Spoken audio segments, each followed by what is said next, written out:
Number 10. Longisquama. Longisquama is a very crucial genus of extinct reptile. I feel like I already sound like David Attenborough, dude. The Longisquama insignis from the middle to late Triassic formation. That was not bad. That was not bad, come on. Longisquama means long scales. Insignis means small. The Longisquama insignis is notable for a number of long structures that appear to grow from its skin. Little mohawk boys, you know? These things were rad looking. They were Diepsids, which was a reptile subclass. A small group of climbing and gliding reptiles. Little jumper dudes. These guys were awesome. Little mohawk tree dudes. They lived in forests located on the supercontinent once called Pangaea. Its most notable feature is a double row of long scale-like pins running along its back, forming 6 to 8 pairs. It had one pair of scales for each of its pair of ribs, like knight's armor, little mini tectonic plates, mixed with feathers on top, and we get Longisquama's scales. Could be rows of wolverine claws, could be rows of feathers or dragonfly-ish wings. Scientists still don't know. This little mohawk boy is sick though. Little flying dude. Those are definitely little dragonfly wings, I'm calling it. Number 9. Carnotaurus. Okay, Kyle and I, we had a different dinosaur animated movie growing up as kids, okay? Today you got the little dinosaur, that's cute, that's great animation. Back when we were younger, we had the scary dinosaur movie. Remember that one? Where none of them talked, with the Carnotaurus guy as the villain. Yeah, that one didn't talk. It was just the scariest thing I've ever seen in my life. I'm pretty sure I walked out of that theater, didn't say a peep. And this guy didn't have to, really. Look at him. The Carnotaurus was a unit. Yeah, they thankfully disappeared 69 million years ago. Nice. They were around the same size as a T-Rex, coming in at about 29 feet long, but they were nicknamed meat-eating bulls. So, yeah, that ought to tip you why they were the villains in said movie. They would run at about 25 miles an hour. They're one of the fastest and largest moving theropods to ever live. Its arms were smaller than that of a T-Rex, so we can roast them in some capacity, okay? We got them on some, you know, on something. But honestly, it didn't matter because this one had horns, hence the meat-eating bull alias. It was rediscovered in 1984 by Jose Bonaparte in Argentina. They've only discovered one skeleton of these things, so hopefully there weren't too many of these poking around. Yeah, Annalena took me to see this one. I'm pretty sure I walked out. It fucked me up good. The scary guy, he runs out so fast. God, he's so fast. Number 8. Plesiosaurus. Ah yes, the Plesiosaurus. A genus of extinct, very large marine reptile that lived during the early Jurassic period. It is known by nearly complete skeletons from the waters and rocks in England. It is known for its small head, long and slender neck, broad turtle-like body, short tail, and 2 pairs of large paddles for limbs, and is apparently the legendary, the one and only, Loch Ness Monster. Cue the bagpipes. The first complete skeleton of a plesiosaurus was discovered by paleontologist and fossil hunter Mary Anning in Jurassic Age rocks December 1823. Plesiosaurus are moderate size compared to what it was swimming around them at the time, usually only about 5 meters in length, and about 500 pounds. They had the head like a big pit bull, and the teeth like a big pit bull. They fed mainly on clams and snails. Okay, this is like a medium scary now, all of a sudden. Number 7. The Great Auk. Once thriving in colonies off North Atlantic coasts, the Great Auk would grow 30 inches long, which isn't too scary, but hear me out.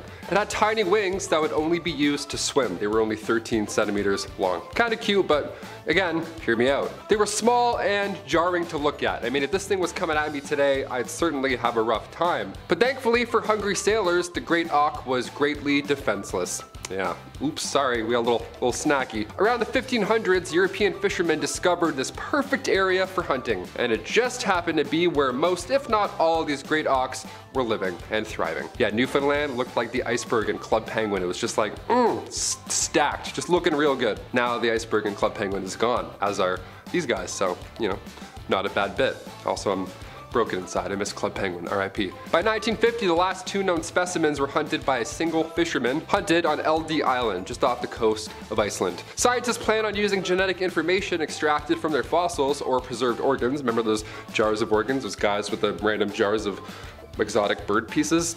They come in handy apparently. They plan on editing their DNA into the closest living species, which is now the razor-billed auk. So yeah, the organization Revive and Restore is behind the wheel on this one. Number 6. Horseshoe crab. Horseshoe crabs are marine water arthropods of the family Lemuridae. Despite their name, they are not actually anything like crabs or crustaceans. Then what are they, dude? They're technically chelicerates, most closely related to arachnids like spiders and scorpions. Awesome. Like, what are we looking at here? What is this thing? Fossil records for horseshoe crabs extend back as far as 480 million years ago. Nice, thank God. Wait a second, nope, they're still around. Ha! These shelly dudes like to keep it shallow, however, in murky waters, mostly in Southeast Asia. Horseshoe crabs use hemocyanin to carry oxygen through their blood, which actually turns their blood blue due to the copper in said proteins. This feature is similar to what white blood cells do for us, and because of this, these guys are unfortunately blood harvested every year by us for medicine. Non-lethal, which involves collecting and bleeding the creature and then releasing them back into the sea. Yeah, I'd be way too scared to grab this thing. Are you kidding me? Like, I respect the animal kingdom, but like at a distance. And number 5 on the countdown is first in line for that calamari, the frilled shark. Like the goblin shark, the frilled shark is considered a living fossil status. This shark has barely ever evolved from the state in which it was first discovered, or ever. It has next to no surviving relatives either. The frilled shark gets its name from the frilly appearance of its gill slits. But don't be deceived by a cute name. Its appearance is grisly and prehistoric. It has a visual element of an eel, but arguably also an alligator. Its long cylindrical body reaches a length of nearly 7 feet, and its fins are placed far back on its body. Frilled sharks are active predators who may lunge at potential prey, swallowing it whole even if it is quite large. They have been known to feed on fish, eels, and their favorites being squid and even other sharks. What's most strange, however, is how this creature breeds. Frilled sharks reproduce via internal fertilization and give live birth. However, they do not connect through a placenta like most mammals. Instead, their embryos live off of their own yolk sacs, and only after the juveniles are able to survive on their own does the mother give birth to her young. This is said to be the longest gestation period of any creature, taking up to 3 years. That essentially is like if a human somehow kept their baby inside of them until it was a toddler. Ugh. Finally, some light in the darkness. Quite literally. Number 4 is the elusive glass octopus. You know the scene in American Beauty where that creepy kid next door is like romantically enamored by the visual of a plastic bag in the wind? Not gonna lie, that's kinda how I felt watching the footage of this almost ethereal being as it floated around in the dark depths. Now, unlike the plastic bag that little twit fawned over in the movie, this is worth going gaga over. Researchers from the Schmidt Ocean Institute released footage of an elusive glass octopus off the coast of the remote Phoenix Islands, located more than 3,200 miles northeast of Sydney, Australia. It was originally discovered during their 34-day Central Pacific expedition where,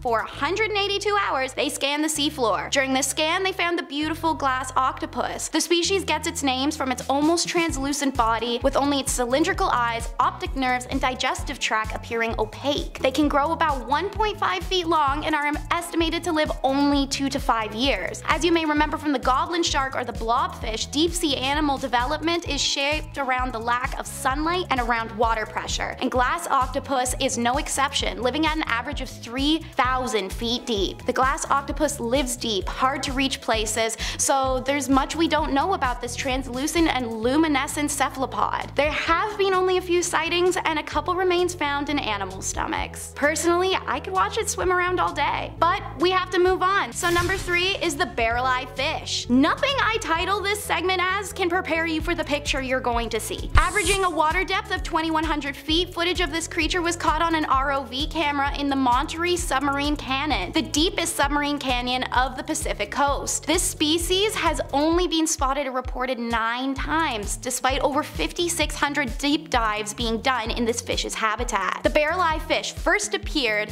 very small out in the blue distance, but I immediately knew what I was looking at. It couldn't be mistaken for anything else. This was said by Thomas Knowles, a senior aquarist at the Monterey Bay Aquarium. But why was it so distinctive to him? Well, this bizarre fish has a translucent forehead and face, which it actually looks through using a pair of bulbous green eyes that are inside its head. That's right, I'm saying the whole body is just normal opaque fish body, but its head, and ironically the back fin too, are entirely transparent. They can move their eyes to look forward, but they mainly look up in search for prey. Imagine we all had a layer of skin over our eyes, but it was see-through. Yeah, that's that thing's life. So you can see through this creature's entire musculatory and structural system, and more importantly, it can look back through it at you. Number 2 in the countdown has me happy funny, photos get added in post. The red handfish, which I swear I can't look at this thing without a little bit of a laugh. This guy's just too funny looking. Part of the anglerfish family, these little fishies have little arm and hand-like fins that they use to walk across the ocean floor rather than swim. Found in the Australian and Tasmanian waters, the little guys are thought to have a measly population of just 100 adults. It's a low reproductive rate and a low dispersal rate, and it makes it a challenge for the species' survival. Fragmentation of the population is also a challenge for reproductive success, as the only two reported colonies are in Tasmania and Australia and aren't near each other and don't interact as far as we know. Growing to about 15 centimeters long, its skin has scales reminiscent of teeth and can also come in colorations such as spotted or pink. To help attract their prey, which are other small fish,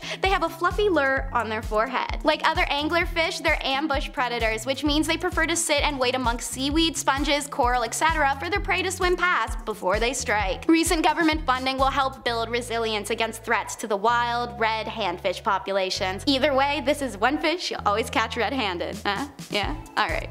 Finally, number 1 is one silly freaky dude with a weird name, the black swallower. This is our deepest sea buddy discussed so far. Surviving at a depth of 10,000 feet, which is 30 times the length of a football field, this fish is a shocking only 9 inches. But this fish embodies the message that size doesn't matter. Thanks to a balloon-like stomach, large mouth, and jutting lower jaw, it can swallow other fish and ocean life whole. Similar to how snakes can swallow a whole deer, it can consume oceanic life up to twice its length and 10 times its weight. Its hooked inward-pointing teeth retract to make room for the prey and then interlock to keep it inside. But gluttony is a sin, and if they take on too much fish or they simply just gorge too much, their meal can sit in their expandable stomach decomposing and releasing gases, and then it becomes a race between those gases and digestion. Sometimes luck isn't on their sides and the gas in their stomach inflates to the point of buoyancy and carries the fish upward thousands of feet into the low pressure water zone, which is an uninhabitable space for a high pressure creature, resulting in their demise. Despite the risk of floating themselves up to death, their eat first, ask questions later strategy is clearly working out for the species. Black swallowers are very abundant in the temperate and tropical Atlantic as well as the Gulf of Mexico. Remember that the next time you hit the beaches on a Mexican getaway trip. Number 10. The woolly mammoth. What two things are big, loud, hairy, smell like Parmesan cheese, and frequent the New York area? If you said Ray Romano and woolly mammoths, then you're correct. It all comes full circle. Starting off with an easy one for you today, and folks, it's one of my favorites. A creature that's been long extinct. Comedians and primetime family sitcoms. Nah, I'm just kidding. I'm talking about woolly mammoths, the large animals that once roamed the earth. Since these are so common, I thought it would be very fun to do a tale of the tape. Standing anywhere between 2.7 to 3 meters tall in the red corner, weighing in a full 6 tons, the beast from the east, woolly mammoth! Okay, well, they weren't just found in the east, but they were big and interesting creatures, especially since this is one of the few ancient species that we've ever interacted with. Having thick skin and fur made them difficult to hunt. It would take a few blows. However, if a smaller one was taken, it would make for a lasting meal. Interesting creatures. Number 9. Glyptodon. Take an armadillo, size that bad boy up, give it a spicy tail, take away its ability to curl up in a ball, and make it stupid looking, and you've got the 10-foot long, 1-ton Glyptodon that lived 2 million to 10,000 years ago. Now, it would be easy to mistake this guy with a turtle or a tortoise, but it was in fact a mammal. It also had a soft underbelly that any predator able to flip over this walking Volkswagen Beetle would be able to exploit. These guys were native to South America, and like I said, they actually were around for a long time, living just past the last ice age. It's believed, like with most things, us humans had a not so small part to play in their disappearance from this world. We would hunt them for food and for their shells, which evidence says ancient man used as shelter from snow and rain. Number 8. Titanoboa. I actually didn't know this one existed either. There's gonna be a trend of large and scary animals here. Well, in the northeastern part of Colombia, a true beast lays still in the jungle, just waiting for a prey to dare come across its path. What would a Titanoboa do if prey came its way? Well, just like its smaller counterpart, it would constrict until you went for a big nap, where you would then most likely be swallowed whole. Ugh. Well, at least that's what horror films would want you to think, as recent studies suggest they may have actually only had a diet of fish. If you've ever been on a school field trip to a zoo and got to pet the animals, the boa constrictor is always one of those animals. I don't know why, they always got one on hand. Just in their pockets. Weird. Wouldn't fit, but which I don't know why, because if you've ever felt the power of those muscles, well, it would be a very memorable field trip. Just try and imagine that upscaled by 10. I'm glad this one went extinct a long time ago. That's too big of a snake. Too much power. Too much. Number 7. Basilosaurus. When I hear the word basil, I think of a lovely smelling herb. Or I think of old Basil, a kind old man, probably with white hair and a big bald spot and a mustache.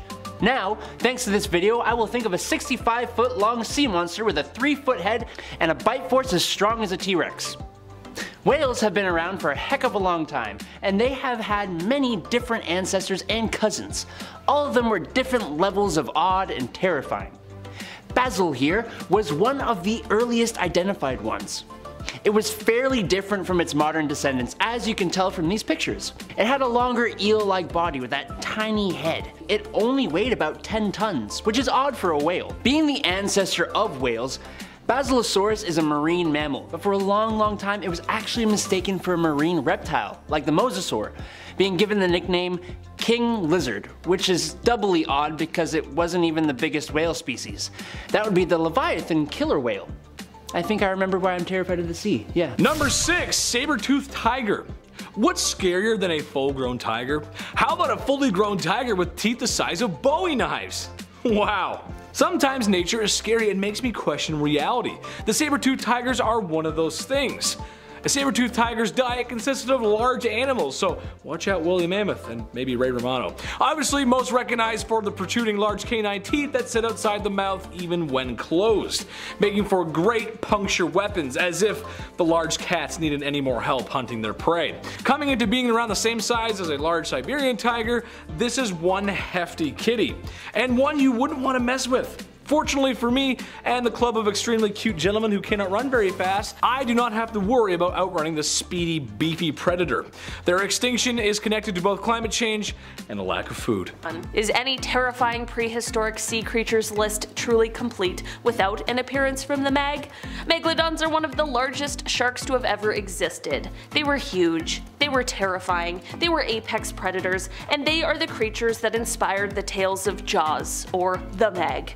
The teeth on these sharks are so large that they are 3 times larger than the teeth of a modern great white shark. With teeth that size, you can only imagine how large this shark would have been.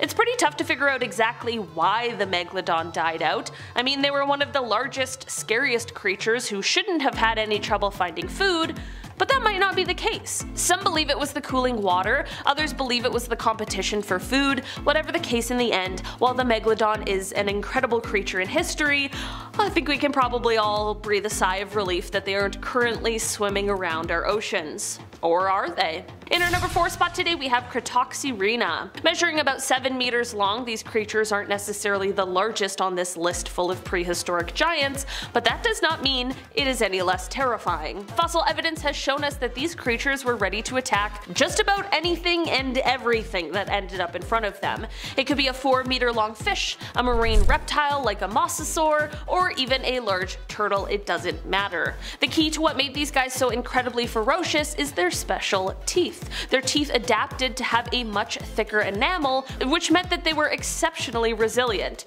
This is perfect when you're trying to cut through shells and bones. These teeth are actually what landed these guys with the nickname of the Jinsu shark, which is named after the famous commercial for Jinsu knives, which are shown slicing through metal cans. In our number 3 spot today we have the Jacalopterus. Okay, I've got 3 words for you. Giant sea scorpion. Yeah, I'm not going in the prehistoric ocean. This 8-foot long arthropod lived in the water with its gross, too large pincers and claws, and honestly it looks like something out of the movie Alien. These guys had segmented bodies, and they are actually the largest known arthropod to have ever existed here on Earth. They had multiple specialized limbs, and some of them even had spikes, like for example, their 18-inch spiked claw that was used to snatch fish as it passed by. It is said that some of these guys would crawl out of the water in order to mate and sometimes shed their outer skin, and all I have to say about that is imagine finding an 8-foot long molt of one of these creatures on the beach right before going in for a swim. You wouldn't, right? I'd swear off all water after that. I'm not even drinking it anymore.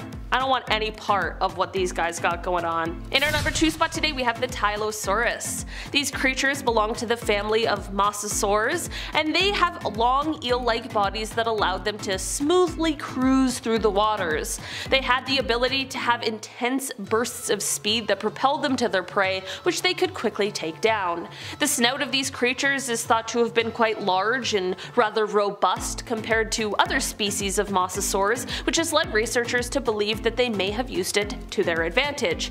To do this, they might have rammed into larger prey so that they were stunned. This gave them time to turn around and finish the prey with their large jaws. Despite these specialized skills, it seems as though these guys weren't very picky with what they ate, as they have been found with all kinds of remains in their stomach area. These creatures were very large, but they were also way faster and more agile compared to their family members.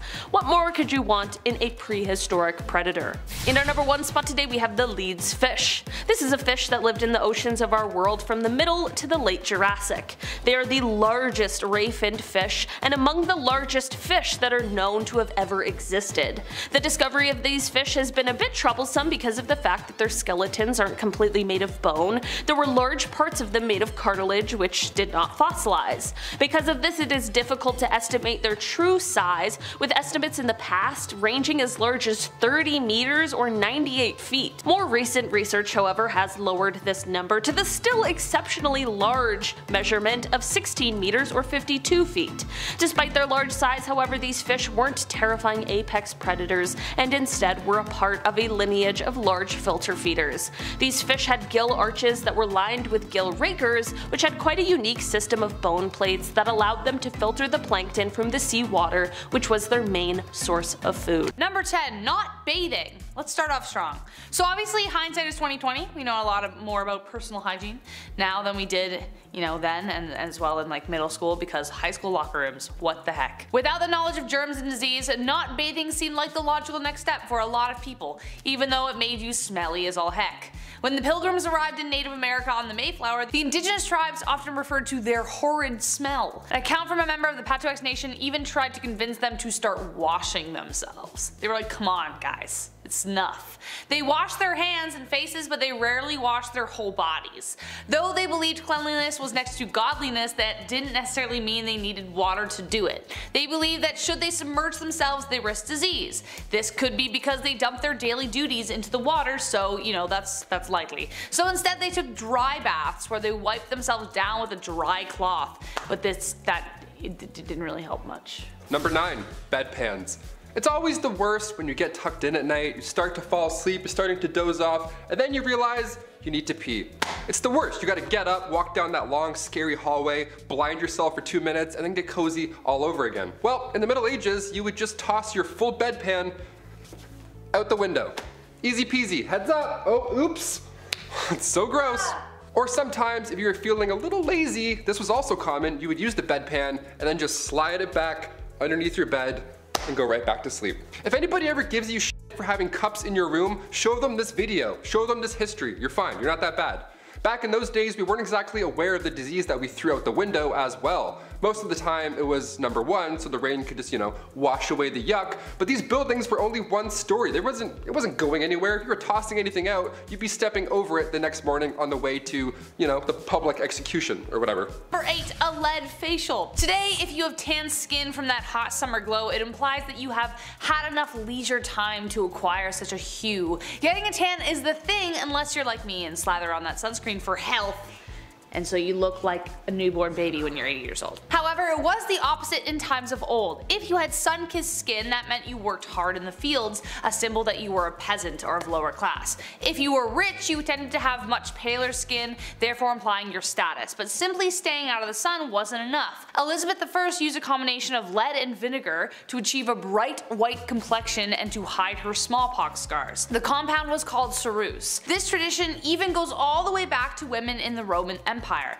A well-known actress named Kitty Fisher was also said to have died from the material as it slowly poisoned her with daily use. The material would add blisters, so she'd put more on to cover it up. Same with Elizabeth, and yes, slowly, you understand. Number 7. Victorian Laundry Day. You spill some mustard on your shirt today, that stain will be gone by the time you get home. We're pretty advanced when it comes to quick stain removal today, but like the Romans, which I'll talk about later, it wasn't always smooth sailing. Take the 18th century for example. When Laundry Day came around, it was an event. It was like an ultimate chore. They had to take daylight in consideration and plan their washing days, as in more than one. The Victorian era was exhausting. They would soak their clothes overnight, then the next day would be spent soaping them up, boiling them, rinsing, soaping again, rinsing again, maybe soap one more in case, there's too much pee-pee, and then rinsed another time, wrung out, mangled, laid out to dry. Hence the sunlight timing, starched and then slowly ironed.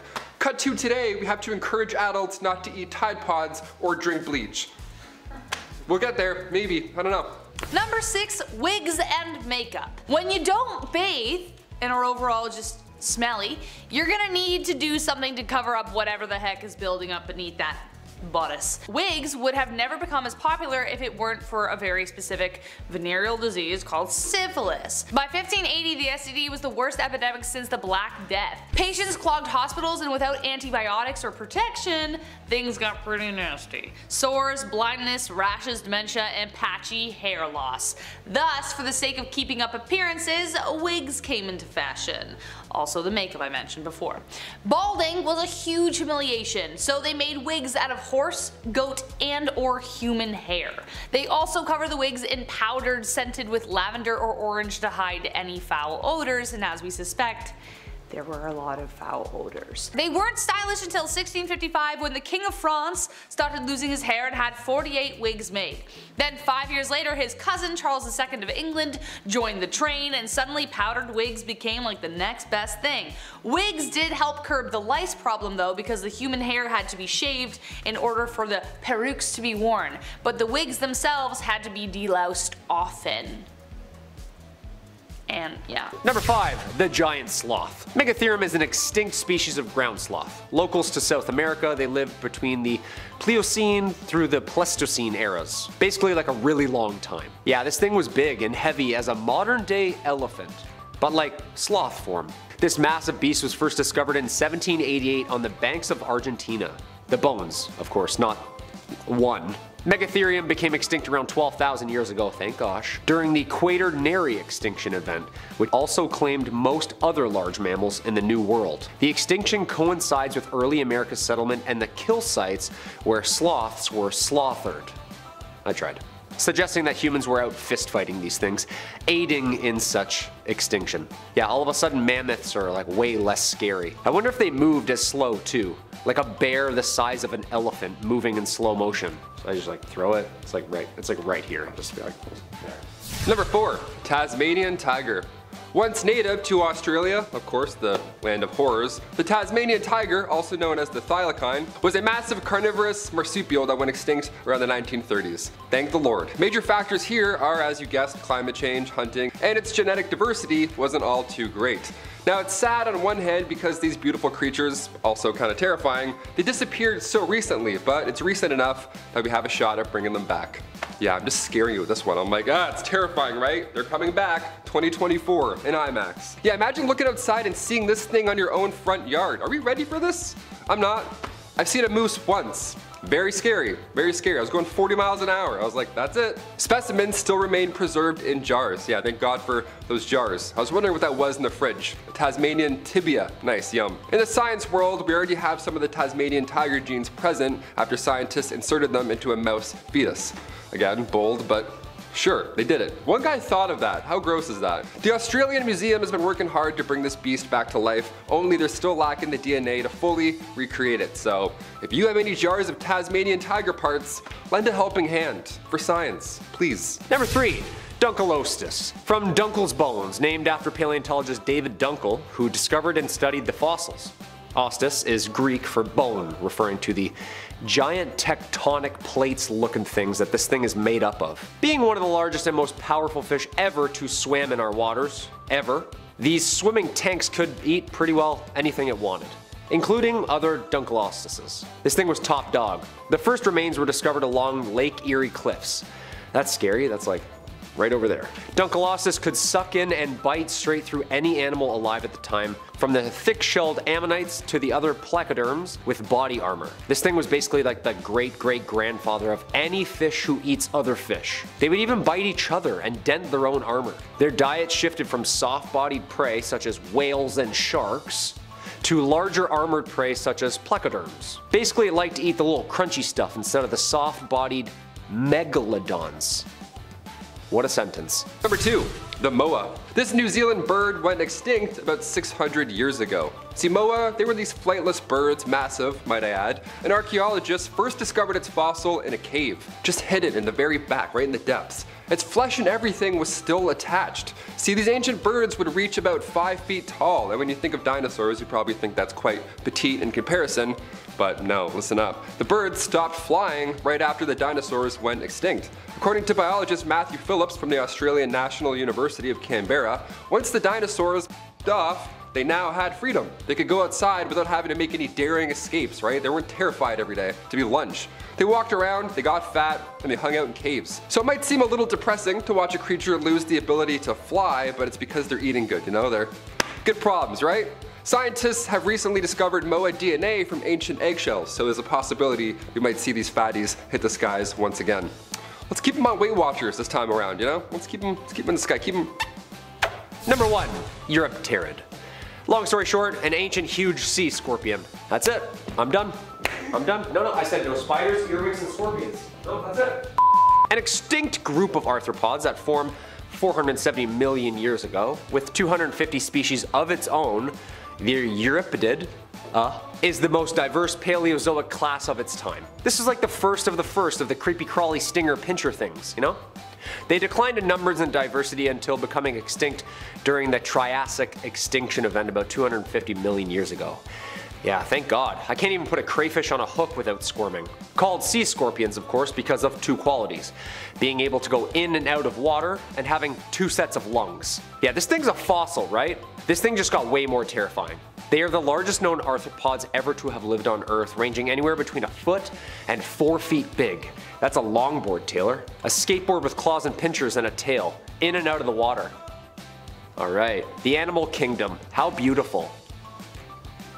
Starting off at number 10 is the Japanese spider crab. This isn't the type of crab you'll see staring back at you from the fish counter of a metro. These guys usually sit around 1,000 feet deep below the waterline. Growing up to 15 inches wide, the spider crab can weigh an average of 44 pounds. To give some perspective, the average crab usually weighs 1/3 of a pound. Spider crabs also earn their name as, unlike the average crab, their legs are extremely long, wide, and spindly, suspending the body up the way a daddy long-legged spider would kind of look. Native to the Pacific Ocean, it's one of the largest known arthropods, a group of invertebrate animals that includes lobsters, spiders, and insects. No need to be scared, however, these guys are known as gentle giants that scavenge dead animals and plants. They're also part of the decorator crab group, who like to adorn their shells with sponges and other corals. Crab fashion, that's kinda nice. Next up is meme material, number 9, the blobfish. The winner of 2013's Ugliest Animal Award, the blobfish is gelatinous, with no bones and pretty much no muscle either. Now, it resides at 3,000 feet deep, where it looks a lot less out of place as that deep the water pressure hits about 120 times that of surface level. The intense level of water pressure would be hard to endure without being a gelatinous husk, so it appears this creature had just adapted. When you see images or drawings of the blobfish and what it looks like in the correct water pressure, its body actually formulates together and looks like a close to normal everyday fish. The blobfish, unlike many other fish, doesn't have the air sac in its gut that aids in buoyancy. If a fish with one is removed from its habitat, sometimes the air sac escapes through the fish's mouth and brings its organs and insides out with it, which is a nasty way to go. Blobfish, however, doesn't have an air sac and relies on the water pressure to be its structural support and buoyancy, thus regaining its shape and water pressure. Go blobfish! Take this as a lesson in body shaming. Being different isn't bad. Sometimes it means you aren't in the right environment and you need a little support. Number 8 on the countdown, however, gets no slack. It's an ugly and evil undersea Pinocchio, the goblin shark. Known for being a living fossil, the goblin shark has swum in the oceans of the world for the last 125 million years, when primitive mammals were just starting to be recorded. Similar to the blobfish, it has a pale pinkish color due to translucent skin, the common result of living 4,300 feet deep. But these terrifying creatures have been seen as high as 130 feet deep late at night. It's earned its goblin title, with 53 long fangs protruding from the upper jaw and 62 from the bottom.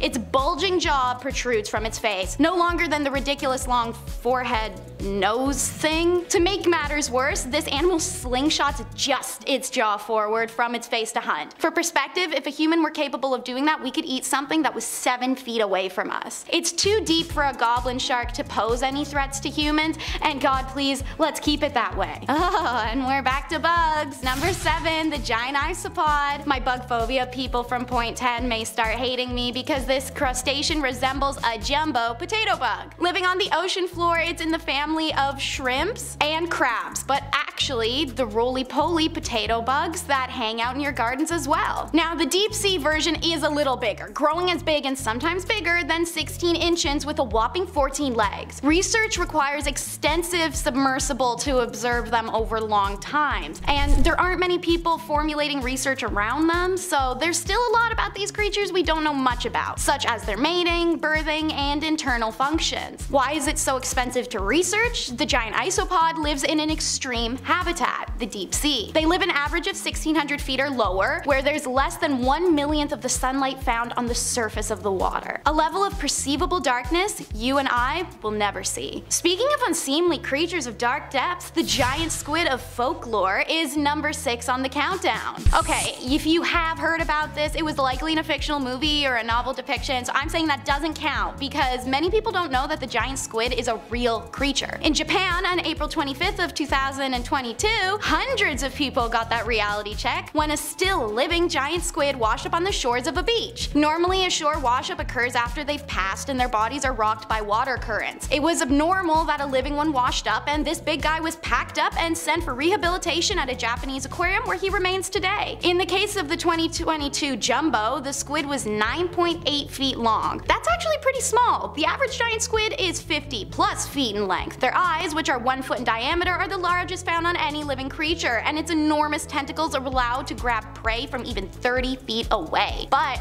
there is always a bigger fish. While these squids don't have many predators due to the effects of giantism having the upper hand, their beaks or tentacle remnants have been found in the stomachs of sperm whales. That's one big batch of calamari. Number 5, the Hoff crab. Okay, we gotta laugh it up a little for a halfway point. When these creatures get their name, once they're discovered, it's often in relation to their appearance, right? Or their superpower. The immortal jellyfish ages in reverse, right? The glass octopus is otherwise see-through. Gets their name off of, you get it. The Hoff crab. Yeah, the Hoff crab gets its name because it looks hairy. Yeah, David Hasselhoff just tweeted the Hoff crab with this photo. So random, we love it. Now it's a scientific fact. The scientific name later given was Kiwa tyleri, appropriately renamed after its discoverer, Paul Tyler from Southampton University. Not, you know, the Hoffman. This hairy guy was found in the East Scotia Ridge in the Southern Ocean, where the water is too cold for the Hoff crab. So the Hoff crab is covered in bacteria because it spends its time staying warm near hydrothermal vents on the ocean floor. The guy just sits around a deep sea campfire his entire life. Sounds pretty cozy now that I'm saying that out loud. He's a deep sea, hairy caveman. And when it comes time to eat, the Hoff crab just scrapes off bacteria off his little hairy arm. He just gives himself a nice haircut, I guess. He just eats his own fuzz. Number 4, the leafy sea dragon. If this was a list of cute sea animals, this would definitely be near the top, I'll admit. Leafy sea dragon, how adorable is that guy? These fish belong to the family that includes pipefish and seahorses, but they're the only species in their genus. The leafy sea dragon is most commonly found along the southern and western coasts of Australia, and they're very obviously named from their appearance. Glass octopus, leafy sea dragon. It would seem as though these guys would use their leafy protrusions to help propel them through the water, but that's actually not the case. Instead, they're merely used as camouflage. All beauty, no business.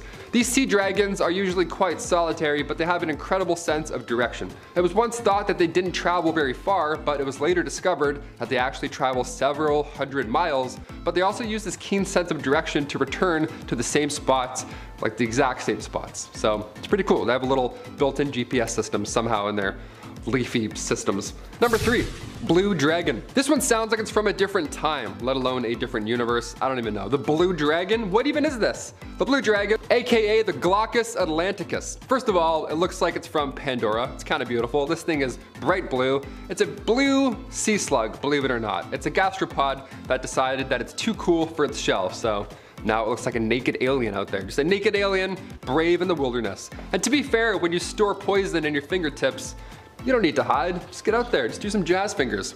This sea slug can often be found in the Atlantic, Pacific, and the Indian Ocean, and they favor tropical waters, and they literally adapt to survive.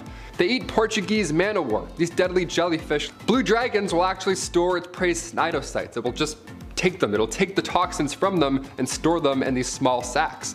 So you never know what kind of venom is being held at any given time. They steal your loot. How rude is that? They steal your undersea loot. Number 2. Brood X cicadas. Okay, hold on to your butts for this one. If you're eating Mr. Noodles, set that mug aside for just 1 minute here. Over the past couple of years, billions of cicadas came back from the ground all over the United States for the first time in 17 years. Yeah, you probably noticed maybe 1 or 2 got caught in your hair, and now you're scarred. Thing is, they just happened to be born with a fungus made from the same chemical found in poisonous mushrooms. So they didn't have a great time right from the get-go. After 17 years, they came out and yeah, they were a little confused. They didn't feel too hot. This fungus ate away at their bodies, so much so that their butts literally like molded and fell off. It was horrible. Because white spores are actually pushing them off. These cicadas don't even know what they're doing at this point. They're calling this a zombie virus for bugs. More than fair, it's probably a lot to handle. Their ass is falling off, so yeah. These poor things just want to mate and move on in life, but now both males and females are making cicada catcalls, so their whole system is just ruined all because of this fungus messing with their heads. These cicadas aren't a threat to humans exactly, but their tragic summer of 2021 is definitely worth mentioning. And finally, number 1, snapping shrimp. These little guys, don't let them fool you, they're a menace. These guys can literally create a sonic boom as it attacks you. That's how fast it can hit. You won't see it coming, and neither did this explorer. Here's a clip of a mantis shrimp in action punching through a diver's gear. They're often found in coral reefs, oyster reefs, any given reef at any given time, and these little guys, these pistol shrimp, they hit their prey at 100 kilometers per hour. And in doing so, a large air bubble is created, and because this, Mike Tyson shrimp is so quick with the left hook, the following pop is around 200 decibels.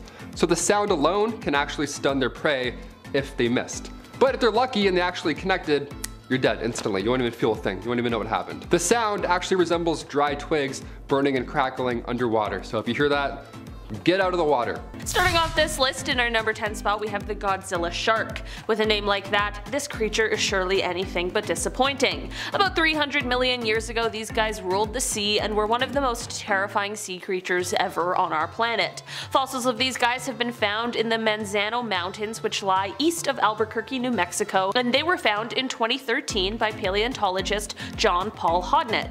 So think of a massive shark, but now picture it covered in scales, like a reptile. Okay, now add 12 rows of super sharp teeth and also the largest dorsal fin spines of any shark that has ever lived. Okay, now you've pretty much got the Godzilla shark.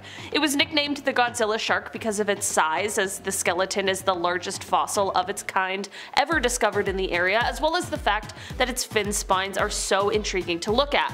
While it was called the Godzilla shark upon its discovery, it has since received a more official name of Hoffman's dragon shark, both to honor the family that owned the land where the skeleton was found, and as an homage to its monstrous and reptilian appearance. In our number 9 spot today we have the Shastasaurus. This extinct genus of Ichthyosaurus is one of the largest marine reptiles known, growing to be 21 meters long. One of the most interesting things about these guys is that they were quite specialized because they had quite a wild food preference. These guys had a thirst for squid. A study of their fossils revealed that they had short snouted skulls, which has led experts to believe that their jaws had the ability to open extremely quickly and very wide. This happened so fast it created a sort of vacuum inside of their mouth, sucking in anything that was in front of it. These guys didn't bother with teeth or strong jaws, they didn't need a crazy bite force or really to even move that quickly. They basically just needed to swim over to wherever their desired squid was hanging out and open their mouth. In our number 8 spot today we have the Dunkleosteus. Dunkleosteus. I don't know, man. This creature was a genus of Placoderm, which is a class of fish that has been extinct for around 360 million years. These ancient swimmers had osteoderms, which means that they had these plates of exposed bone that served as protection. It's like a built-in armor. These guys were some of the largest and most powerful Placoderms ever, and it had a terrifying ability that made it quite a worthy predator. It was their insanely powerful bite force, which has been estimated to be about 750 kilograms. That's wild. This has led experts to believe that these guys may have been a hypercarnivore, which means that they were feeding on some pretty tough prey. Other creatures that have outer protection like they do. Ammonites, they were able to chew through some pretty tough exteriors.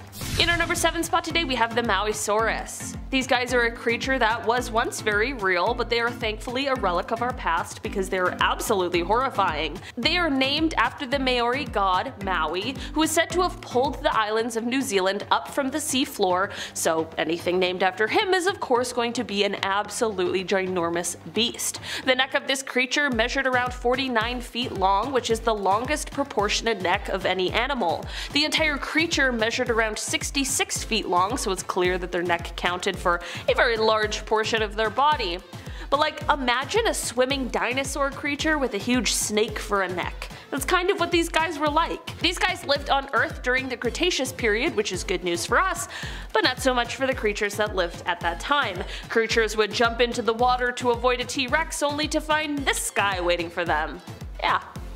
No thank you. In our number 6 spot today we have the Helicoprion. This animal existed somewhere around 250 million years ago, and while it looks more like a shark than anything else, scientists now know it was actually a creature that is related more closely to chimeras, which are a fish that separated from the shark family about 400 million years ago. So why is this animal just scary and terrible to look at? Well, that is due to the incredibly unsettling spiral saw formation of teeth that this creature had right on their lower jaw. Yeah, an orthodontist's dream, truly. It's also not like this creature was just born with the teeth that they had for the rest of their lives. No, of course not. They had teeth that could grow and new teeth could even form. Imagine being in the ocean and you see a huge creature swim up to you that has 4 spiral saws for teeth. No. In our number 5 spot today we have the Helicoprion. Okay, listen, there are many problems with our modern world. We could sit here all day talking about them. We could even go into next week, there are so many. But here's the thing we need to realize.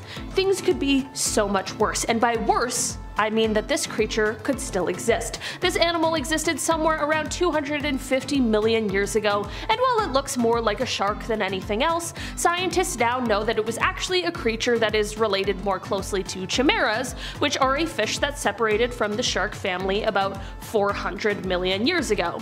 So why is this animal so scary and just terrible to look at? Well, that is due to the incredibly unsettling spiral saw formation of teeth that this creature had right on their lower jaw. Yeah, an orthodontist's dream, truly.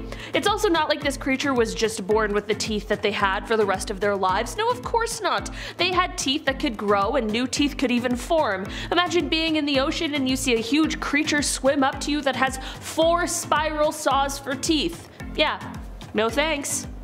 In our number 4 spot today we have the Mosasaurus.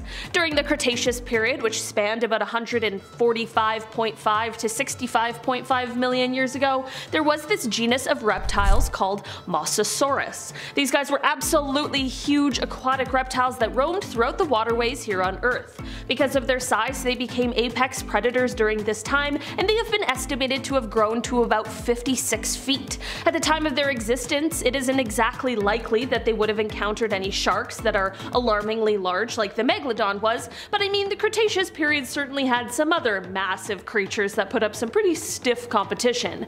This is of course, like I mentioned, an entire genus, so there are definitely some less threatening species in the mix, but there are some in there who would have given the Meg a run for their money should they have existed at the same time. In our number 3 spot today we have the Leviathan.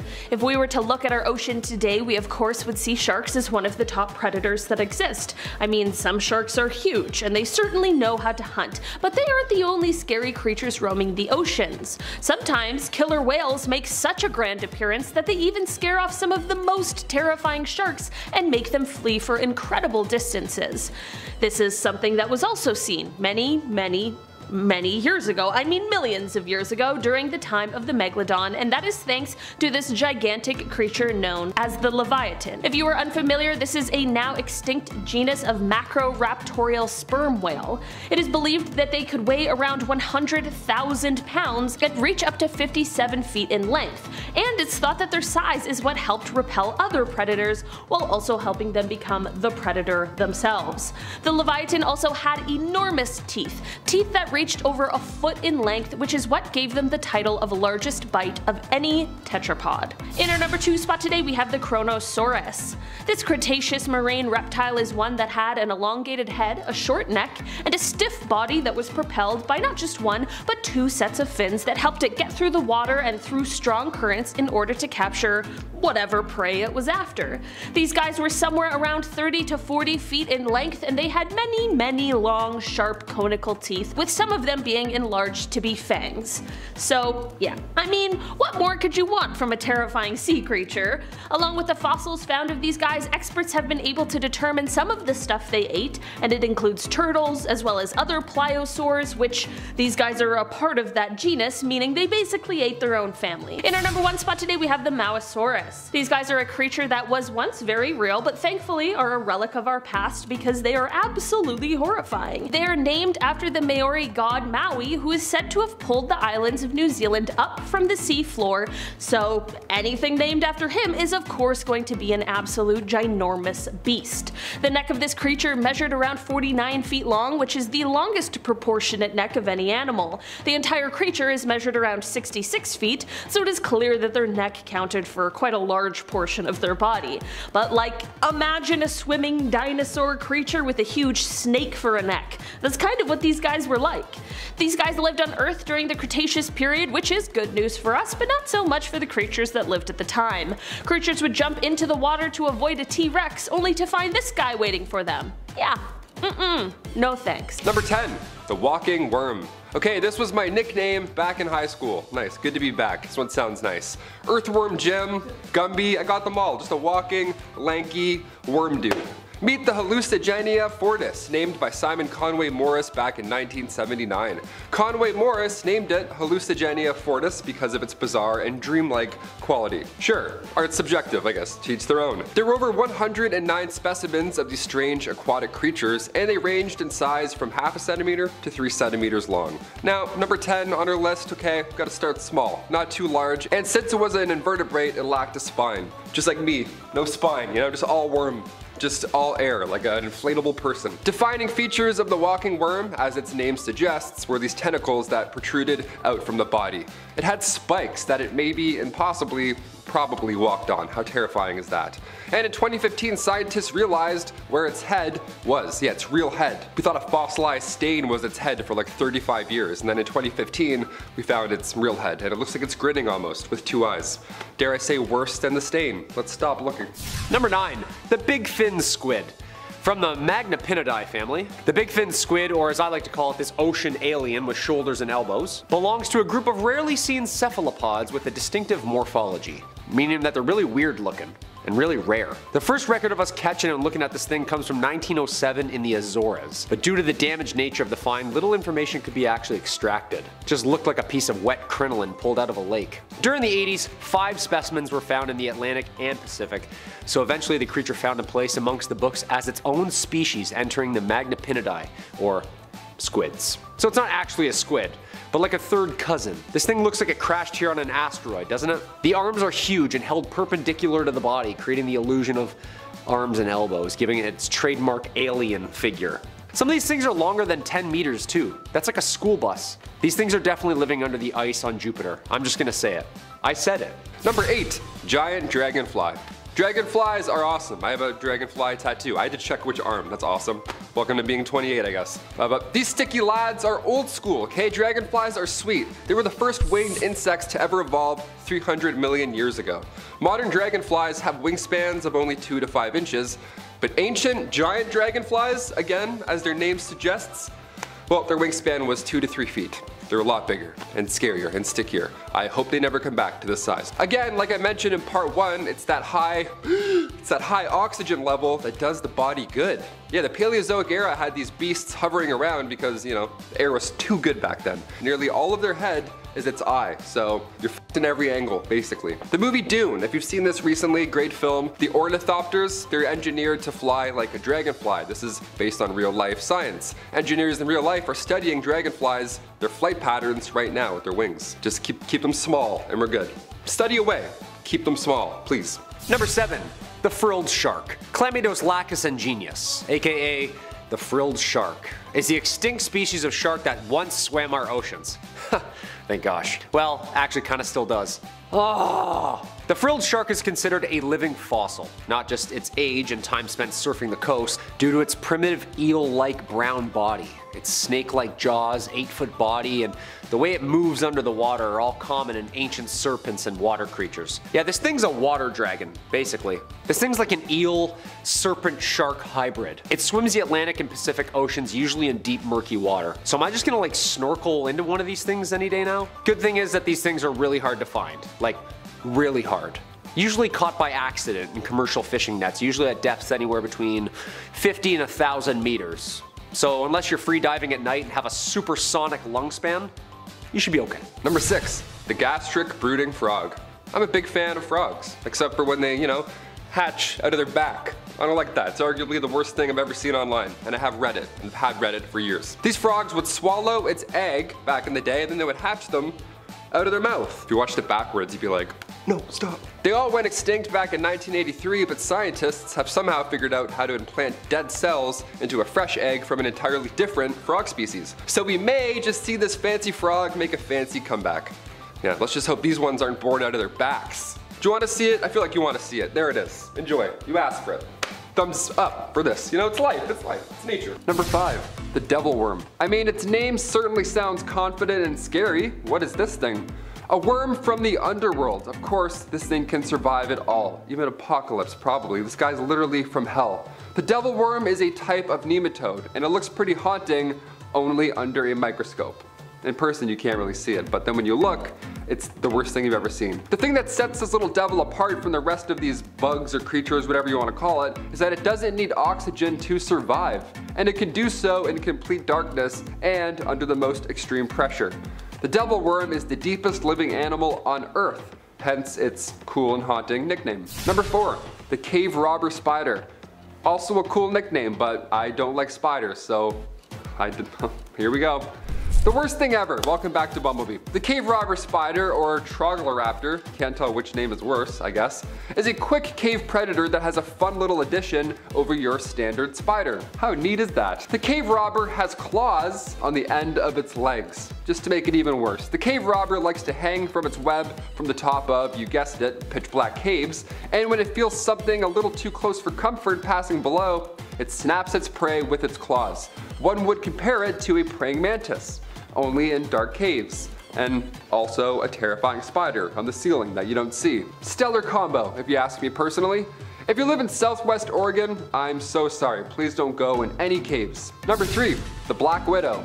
Another spider, just cause I hate myself. We've all heard about this spider, but just how bad is her bite? The black widow is not only 1, extremely painful, but 2, it's incredibly toxic. Now at first you may not even feel anything. You may think you were bitten by a mosquito. There's slight irritation on the skin at first, nothing too bad, but an hour later, it is much, much worse. Now the ball's rolling. You'll be disoriented, you'll be dizzy, you'll be nauseous, your breathing will become difficult. all because of one little bite. Male black widows are much smaller and they contain much less venom than that of the female. A fact that you may have heard about the spider already that I can't get over personally is that the female black widow actually begins eating the male while they're mating, while they're getting it on. Top 10 ways to spice up your spider marriage. You won't believe number 4. That is brutal. Oh, those poor guys. Now this is called Latrodectus mirabilis, and it's now the scariest thing that I've ever heard. If you do get bit, just relax, take it slow and breathe because luckily we have an anti-venom for this bite. Number 2, scorpions. I always say I'm afraid of spiders, and that's for sure a fact. But I'm sleeping on scorpions. They're a horrible combination of everything scary. Scorpions can survive in deserts, rainforests, some mountains. I mean, I don't want to alarm anybody here on BumbleBee, but they're kind of everywhere. I don't know, one might be under your bed right now as you're watching this, right as you're clicking that thumbs up right now, right as you're hitting subscribe right now.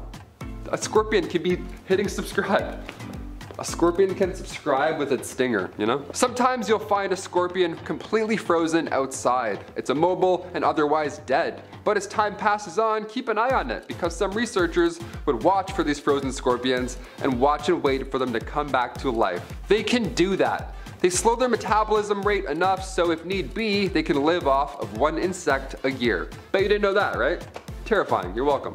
And finally, number 1, ants. Small but mighty, and they come in thousands, and they travel up your window and into your house. Ants are so scary, we have to talk about them. There's thousands of species of ants. We've talked about the bullet ant on here before, and how their bites feel like a bullet wound. Their sting is considered the most powerful in the world, and its effects can last 24 hours. That alone is a scary individual ant. But these guys come in all different shapes and sizes. The feature that allows them to survive for so long, of course, they can live deep in the ground, but they also sacrifice each other. That's the thing they do every day. They grab an ant and they're like, huh, and they just throw them off of a curb or something. If one ant is sick or injured, they'll all decide as an ant group that it's that ant's time to go. That's crazy. These guys are ruthless. How wild is that? They do this to ensure the safety of the rest of the colony, so that it doesn't get sick or, you know, it doesn't slow anyone down. That's brutal. That is ruthless. They're like little Vikings with antennae. They've been around for a very, very long time, and there's no reason to believe that any apocalypse can hold any ant or an ant colony back. I'm terrified. I spilled the drink yesterday. Now I feel like there's ants everywhere. What do I do?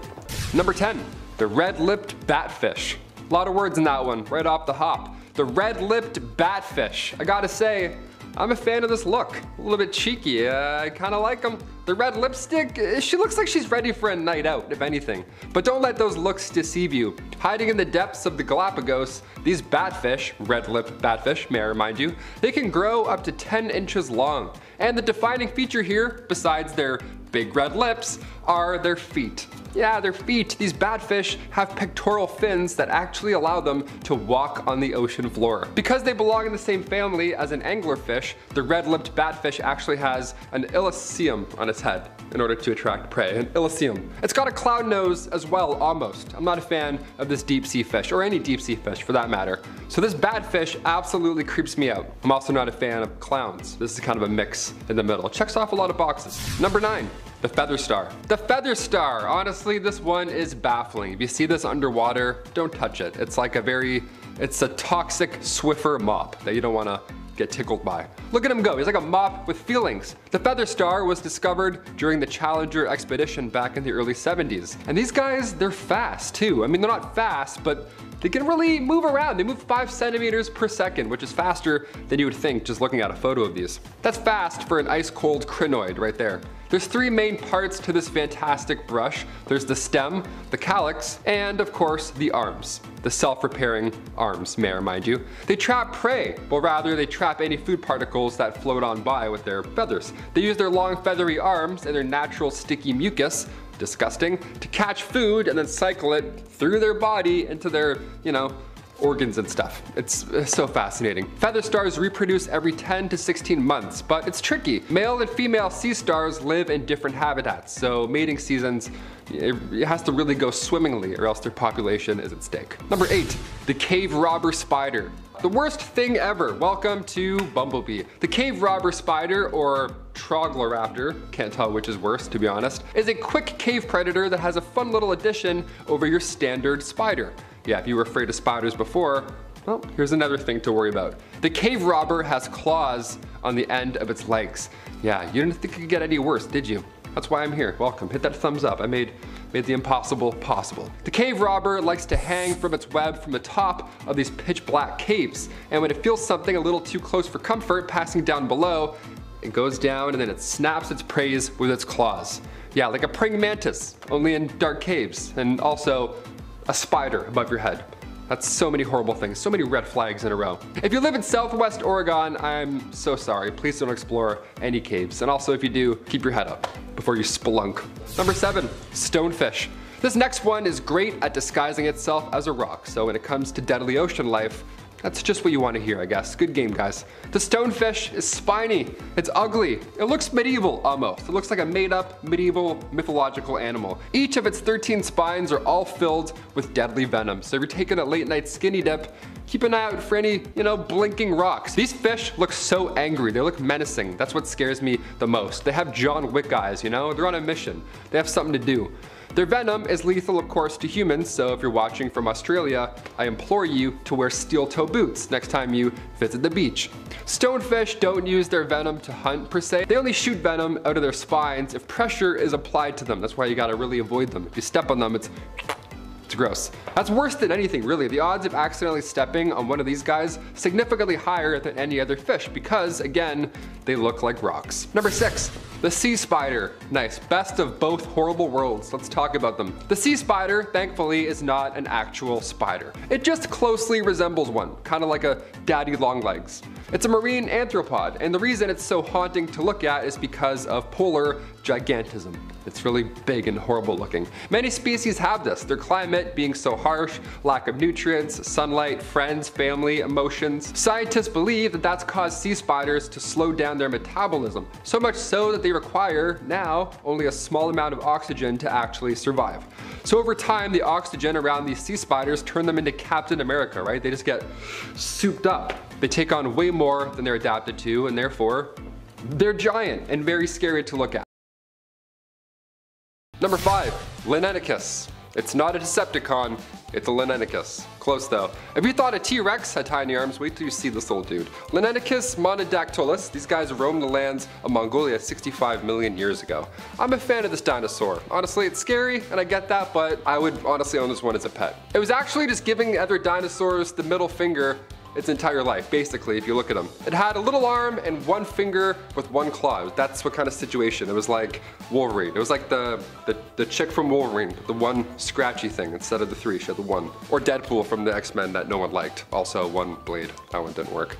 In terms of these other monsters on this list, it's quite small, so maybe just one little kick to the neck, maybe you'll survive. Coming in at the size of a parrot, this little guy laid eggs and carved through everything and anything that snuck into their nest.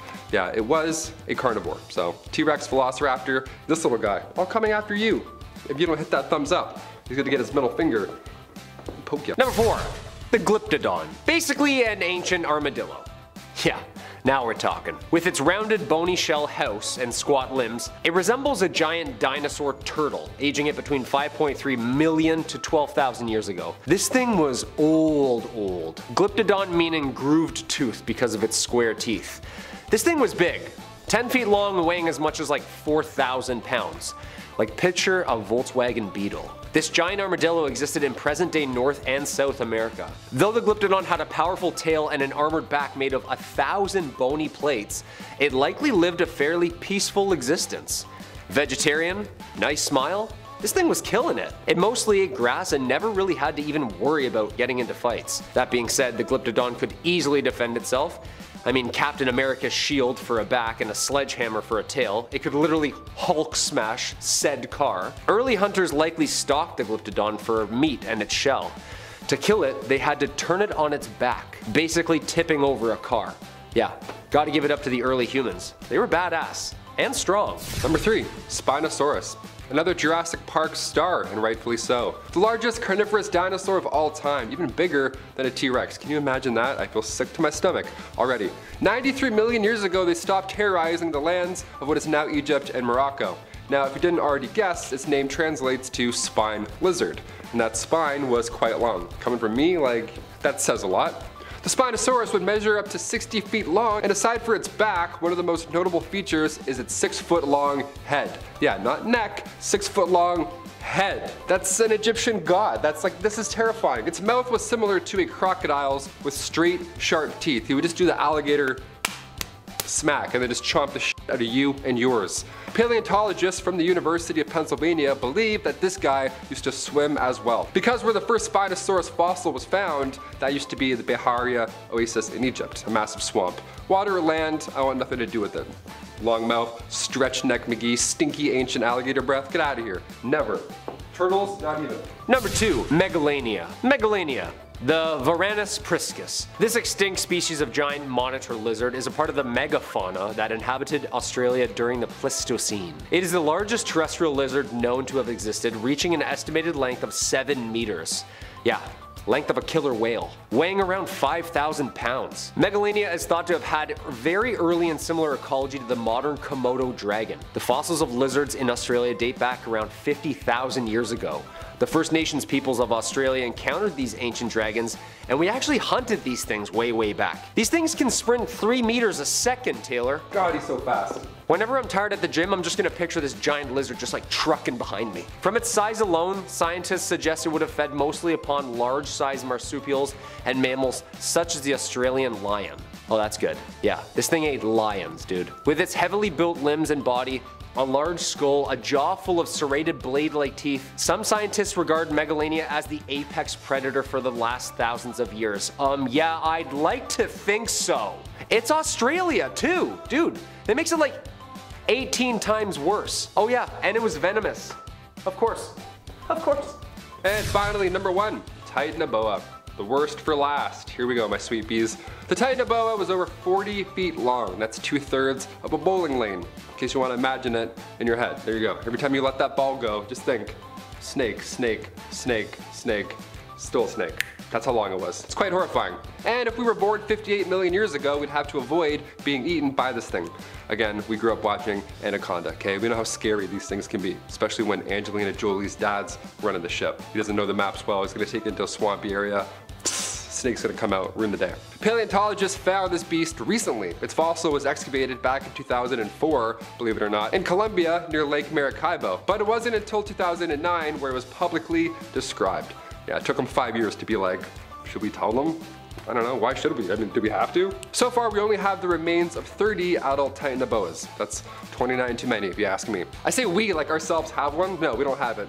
Imagine that, I'd be sick. Even people who have snakes as pets, I'm never gonna visit. Sorry, you're alone for the holidays this time. Just you and your snake with a human name for some reason. Enjoy it. He doesn't bite. I'm like, cool. I still don't like him. Starting off in our number 10 spot, we have the Megalodon. I am starting this list off with my favorite prehistoric sea monster, the infamous Megalodon. Megalodons are one of the largest sharks to have ever existed. They were huge, they were terrifying, they were apex predators, and they are the creatures that inspired the tales of Jaws, or the Meg. The teeth on these sharks are so large that they are 3 times larger than the teeth of a modern great white shark.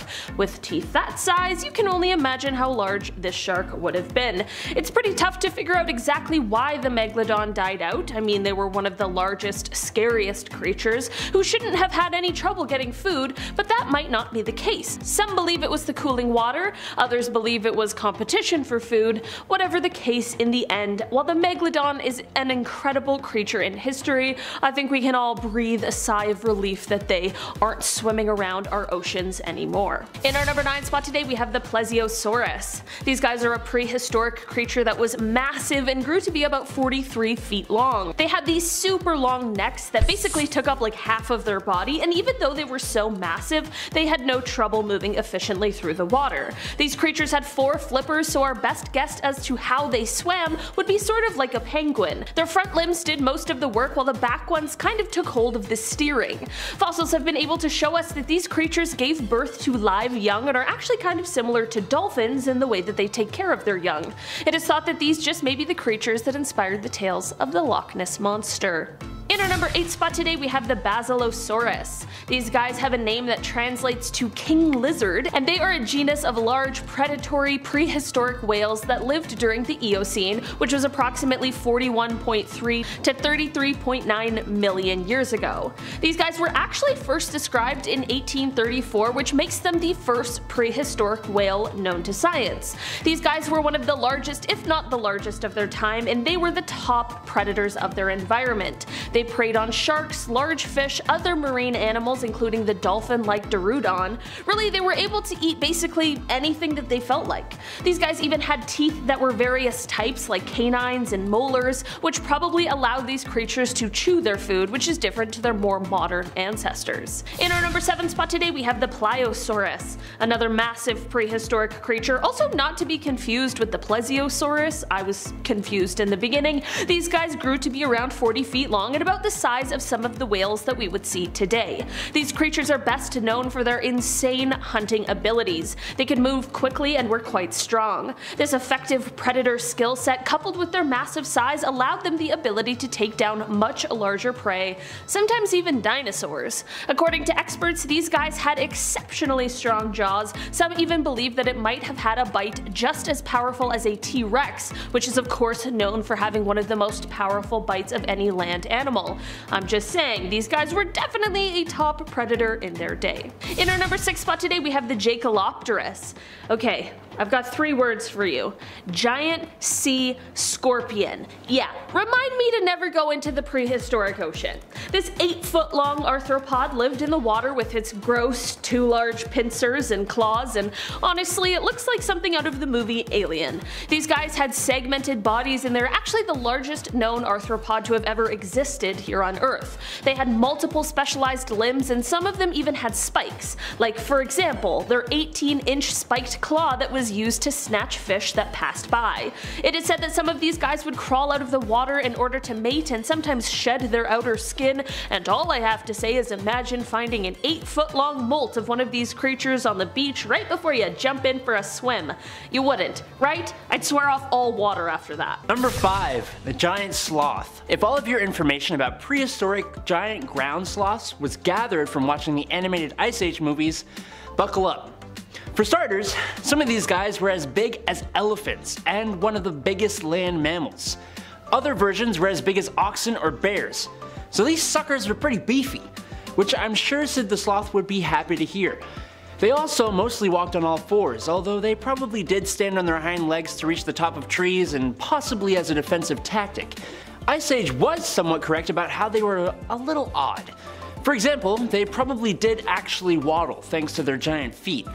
They also oddly had teeth on the sides of their mouths used for crushing plants. The giant ground sloths are unsurprisingly related to our modern day sloths, but also to anteaters and armadillos. They were mainly South American mammals, but had different versions all over the Americas from 35 million to 11,000 years ago, until around the time of the Ice Age. Number 4, Gigantopithecus. Put your hands together if you wanna clap as I take you through this monkey rap. DK. Donkey Kong. You know what I'm saying? Ah, great game. Although I never understood why his name is Donkey Kong. I digress. Why am I bringing up one of Nintendo's beloved mascots? Well, that's because I'm talking giant ape, baby. That's right. Gigantopithecus was a large ape that lived in Southeast Asia, some parts of China, and Vietnam. Coming in at a whopping 660 pounds, DK here would need to eat a lot of plants, which, judging by teeth and molars and other great apes, suggests he was a herbivore. At least I hope. I'm just gonna keep calling him DK because otherwise I'll be here all day with my dyslexia, but DK is most closely related to orangutans. However, 100,000 years ago, after some severe climate changes and food shortages, DK was no more, and it was game over. Number 3. Terror bird. Such a fitting name. This carnivorous bird became the top predator in South America after the dinosaurs went bye-bye. This bird had about 25 different species, ranging from 1 to 3 meters or 10 feet in height. That's a big bird! Some species could have been scavengers, but others, oh, they were definitely apex predators. Some had big, strong, stout legs that were probably good for kicking prey or even crushing bones, with big curved claws or talons for stabby behavior. They had big skulls with bones that were fused together, unlike a lot of birds, which was probably useful for pecking things into the afterlife with their massive sharp beaks that were also likely useful for getting big, nasty, fleshy bites. Their closest living relatives in South America today take out their prey by picking it up and slamming it into the ground over and over and over and over again. So imagine that, but from a giant 10-foot angry ostrich with a giant beak. So yeah, terror bird. It's a good name. Number 2, giant beaver. Yeah, my Aunt Flo used to have a bear-sized beaver. Too bad it ran away. Okay, all jokes aside, giant beavers, also known as castoroids. That's a strange name. First discovered in the very busy and important state of Ohio back in 1837, these fossils pop up anywhere from Toronto all the way down to Florida. Getting as large as 7 feet long and just shy of 300 pounds. This is a beaver whose dam you don't want to break. Despite how awesome the giant beavers were, they are now extinct, and despite the Hudson Bay companies or the dismay of French-Canadian fur trappers, the beaver went extinct thousands of years ago. Today we are unsure what made them go extinct. Some suggest hunting, but we're not even sure if they existed along early humans. All I know is that a tail on that bad boy would be very dangerous. Seriously, people don't think the beavers are dangerous, but you gotta be careful around them. And I salute the beaver, as it is Canada's national animal after all. Number 1, Andrewsarchus. And here we are, Andrew's ancient relative, the Andrewsarchus. The name Andrewsarchus was given as a dedication to Roy Chapman Andrews, who I share a last name with, so maybe I'm related too. Who can say? Andrew's such a unique name, isn't it? Which is fitting, because this bad boy right here was unique. Its massive 3-foot skull was very similar to a wolf's skull, but its jaw and tooth structure made it more like a mesonychid, which are related to horses and deers, but also relatives to whales and hippos. It was a giant, hoofed carnivore, like a mix between a pig and a wolf, but massive. It probably ate literally anything it could get its jaws around. It could have been anything from tinier mammals to plants and roots to giant herbivores related to rhinos. If I ran into a huge, hoofed pig wolf capable of taking down rhinos, I'd just lay down and give up. Luckily, it lived 45 to 35 million years ago in Asia, specifically the area around and near modern-day Mongolia. And Andrewsarchus did not adapt well to the changing times and didn't last as long as other ancient creatures on this list. Just like Andrew, we're still trying to figure out exactly what kind of animal Andrewsarchus was. Number 10, cockroaches. Nice, hope you're eating a snack right off the bat. I've been playing a lot of Fallout 4 recently. Cockroaches are going to outlive all of us. Apparently, you see it in movies, you see it in comic books, games. These little guys can survive anything, and they're really gross to look at, and they're fast. They can survive a literal apocalypse, however that may look. There are over 4,000 species of cockroaches, believe it or not, and they can withstand high levels of radiation, and they're on track right now to outlast all of our insecticides. This is so scary, I'm alarmed while I'm doing this. While these creepy crawlies are exposed to toxins, they quickly evolve right there in front of our very eyes. They can evolve on the spot. We're literally making them stronger right now. Although cockroaches will live 2 years at most, females give birth to around 300 offspring at a time. I just got goosebumps, that's horrible. I'm not a fan of bugs, but, well, we're at number 10, so it's gonna get worse. Number 9, mosquitoes. These little bloodsuckers have been around since the age of dinos. They're all over you when you're outside, when you're camping, all of a sudden you're scratching all weekend and it's not fun. They're annoying, but when it comes to the Amazon rainforest, mosquitoes there are much worse than you could ever imagine. Mosquitoes are one of the most dangerous because, well, for starters, they can fly. That ought to be pretty helpful, and you don't see them coming, and by the time you do, it's far too late, that's it. If you travel to parts of the Amazon rainforest and you don't have yellow fever vaccinations or extremely strong mosquito repellent, well, you're gonna have a very bad time, my friend. These suckers are literally just clouds of malaria just waiting for you to walk into. Even cottages, I can't do it. I have to wear the net costume around my head the whole time. I feel like a knight when I wear one of those, but you know what? I feel safe. Number 8, box jellyfish. Let's go under the sea for a hot minute. We talked about the blue ring octopus on here before, so, you know, what other haunting discovery lurks below the waves? Box jellyfish, of course, also not wise to touch, so don't think about it. But Australian box jellyfish specifically, they have plenty of venom. They're super deadly, And it doesn't help that they're practically transparent in the ocean. They look like little bags of skin going by. I don't know why I said bags of skin, that's an odd thing to say. You won't see them coming at all. They're just clear blobs that float towards you. And its tentacles can sting you with its millions of nematocysts. Also, peeing on your leg won't solve this problem. It's not gonna work this time, pal, alright? Zip up, not a good idea. Australian box jellyfish carries around toxins that cause extreme pain, paralysis, delirium, cardiac arrest, and or even death, all within 5 minutes or less. You won't even have time to get your goggles off and ask for help. You'll be done, just like that. One jellyfish has enough venom to kill 60 adults. Yikes. I'm never swimming again in the ocean. Specifically, not with 59 other adults, that's for sure. That's a bad setup. Number 7, black caiman. If you aren't a fan of alligators or things with a lot of teeth, you might want to skip to the next one. Black caiman is the largest family member in the Alligatoridae crew. Alligatoridae crew. Alligatoridae, that sounds like a spell. Alligatoridae. Turn you into a Alligatoridae. These super alligators live in calm, slow-moving rivers, places you really wouldn't expect, a dinosaur to jump out at you all of a sudden. Just like dangerous river snakes, these black caiman will take it slow and wait for their prey to have a sip of water. And then the largest predator in the Amazon will grab its lunch in a second and then quickly return to the water. You won't even see them, they'll just grab it and go. Maybe they'll do that twisty thing, that's terrifying.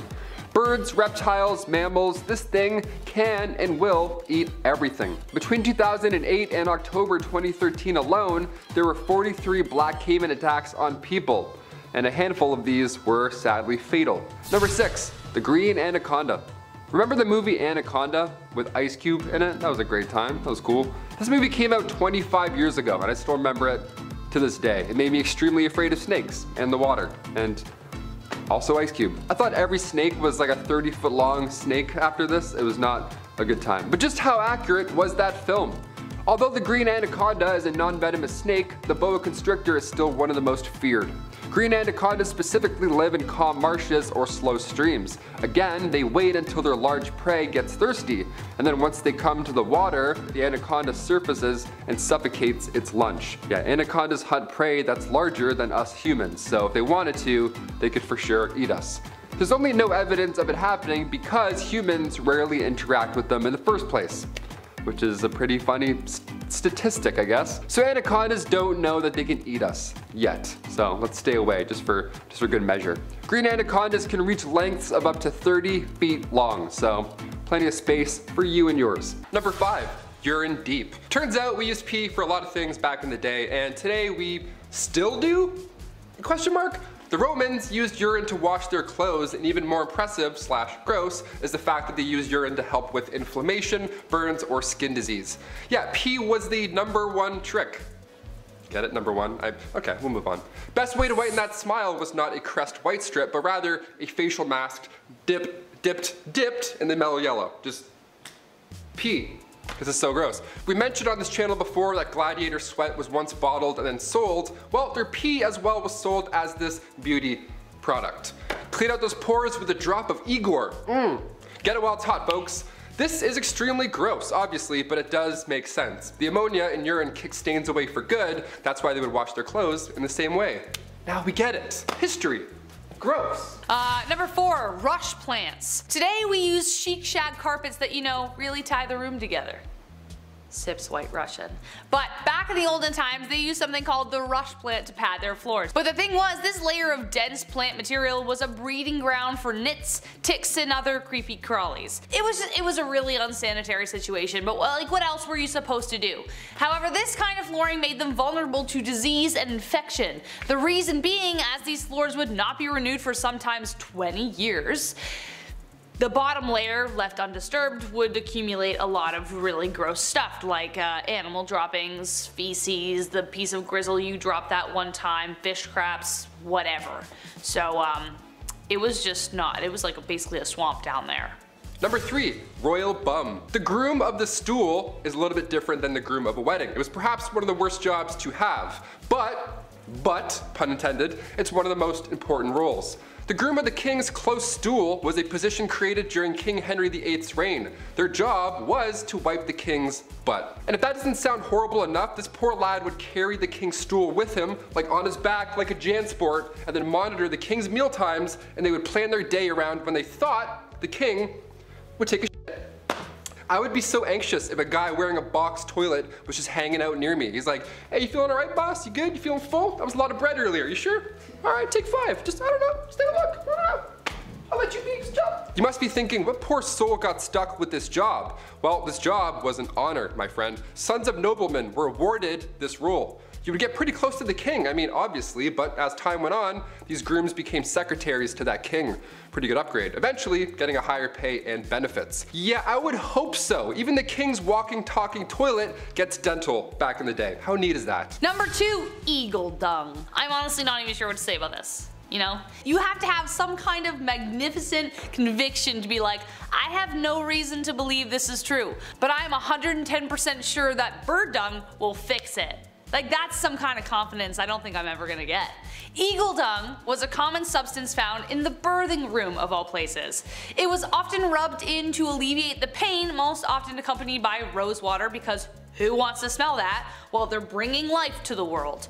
No one, obviously. Obviously that didn't work, and the bacteria from the stuff probably didn't help their recovery either. They also used to place amulets and charms on the stomach to speed contractions and put coriander on the thighs. Coriander was believed to attract the baby out of the womb. A risky move considering people either love or hate coriander. There's no in between. It either tastes like soap or it's the best thing you've ever had. If the delivery was proving difficult, they would open cupboard doors, untie hair, and perform other metaphors to help the mother deliver easier. But it's the eagle dung that really gets me here, folks. I have no excuse for them. Number 1, the dirty dead. What feels like a never-ending maze, the catacombs under Paris stretch for hundreds of miles. They're a big tourist attraction obviously today. Horror movies have been made about these catacombs, just these walls of skulls, but where did they come from? Why were they put there? Also, how bad was that smell? See, originally the tunnels were built for Paris stone mines, but near the end of the 18th century its purpose started to shift. Cemeteries were starting to pile up, and I mean that in a literal sense, disgusting. There was nowhere to put all these bodies, and everybody else started to get sick because of them, because they were breathing in, you know, dad corpse hot dog breath. They didn't quite know how to handle the dead in a clean way, so they just wanted these bodies out of sight and out of mind. So all these dead bodies that were laying in alleys or on the side of the road, they were gathered and then tossed under the city in these tunnels. These tunnels have been there for centuries before them, so you might as well put them to good use. And by good use, I mean let's just stack skulls in an orderly fashion and terrorize civilians for centuries to come. Beautiful.